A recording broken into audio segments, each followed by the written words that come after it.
ये वीडियो जो है वो उत्तर प्रदेश के फारुखाबाद का है, जिसमें ये लड़का क्लेम कर रहा है कि उसने पोलिंग स्टेशन पर एक पार्टी को मल्टीपल टाइम्स वोट दिया और तो और इसने इस पूरी घटना को फोन से रिकॉर्ड भी किया।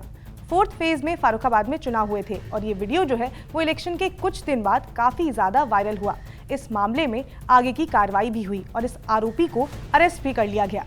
लेकिन ये वीडियो देखने के बाद मेरे दिमाग में सबसे पहला सवाल ये आया कि कोई भी इंसान पोलिंग स्टेशन के अंदर मोबाइल फोन कैसे ले जा सकता है। मतलब ये सवाल तो बनता है ना, जब इतनी सिक्योरिटी टाइट होती है तो ऐसा कैसे हो गया। और दूसरा ये कि इस लोकसभा चुनाव में क्यों बार बार इलेक्शन कमीशन पर सवाल उठाए जा रहे हैं, तो इन्हीं पर हम बात करेंगे इस वीडियो में। हेलो, मैं हूं स्वर्ण और आप देख रहे हैं स्विच। वैसे तो हर चुनाव में ऑपोजिशन पार्टीज इलेक्शन कमीशन के काम पर सवाल उठाते हैं, लेकिन इस लोकसभा इलेक्शन में काफी ज्यादा फ्रीक्वेंटली देखने को मिल रहा है।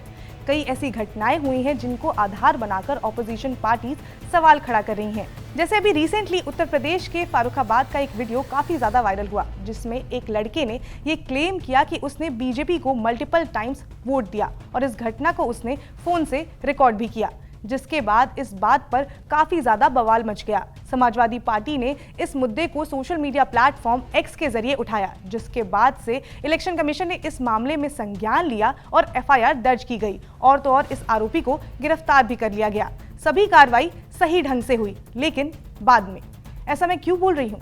वो इसलिए क्योंकि अगर पहले कार्रवाई होती तो शायद वो लड़का, जिसकी उम्र 18 साल से कम बताई जा रही है, वो पोलिंग स्टेशन के अंदर फोन नहीं ले जा पाता। लेकिन ये मामला इस चुनाव का पहला मामला नहीं है। गुजरात के दाहोद का मामला तो आपको याद ही होगा, जिसमें एक व्यक्ति ने वोट डालते टाइम लाइव स्ट्रीमिंग की थी। वो लाइव स्ट्रीमिंग करीब 3 से 4 मिनट तक चली थी। वहां पर थर्ड फेज में चुनाव हुए थे, जिसमें एक व्यक्ति ने अपने इंस्टाग्राम पर लाइव स्ट्रीमिंग की, जिसके बाद इलेक्शन कमीशन ने इस मामले में संज्ञान लिया और फिर वहां पर फिर से चुनाव होने के आदेश दिए गए और इस मामले में इस व्यक्ति के अगेंस्ट में एफआईआर भी दर्ज किया गया और उसकी गिरफ्तारी भी हुई।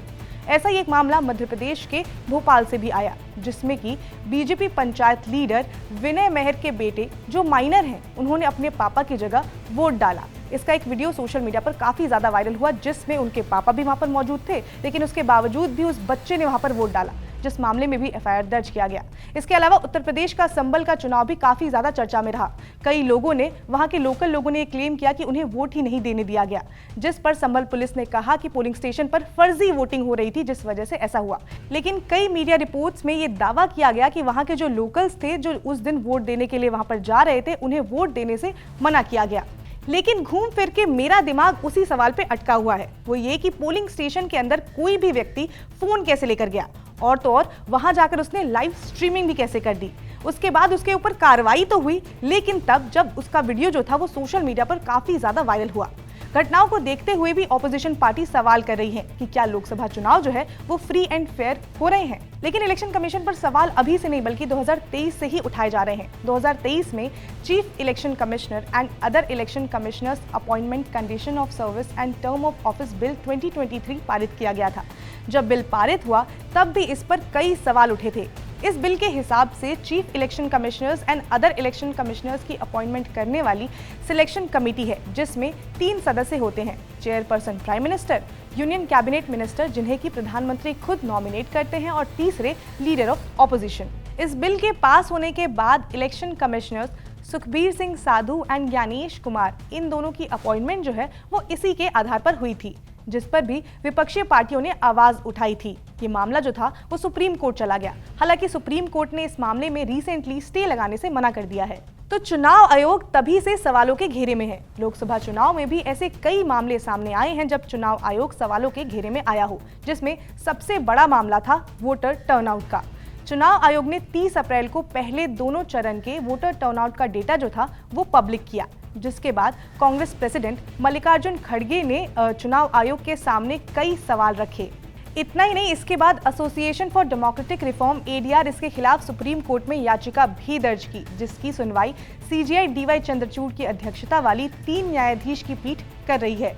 एडीआर ने अपने पिटीशन में ये मेंशन किया कि 30 अप्रैल को चुनाव आयोग ने 19 अप्रैल की वोटिंग और 26 अप्रैल की वोटिंग का वोटर टर्नआउट डेटा जो था वो पूरा का पूरा total voter turnout data official किया। इसमें इतनी देरी क्यों हुई?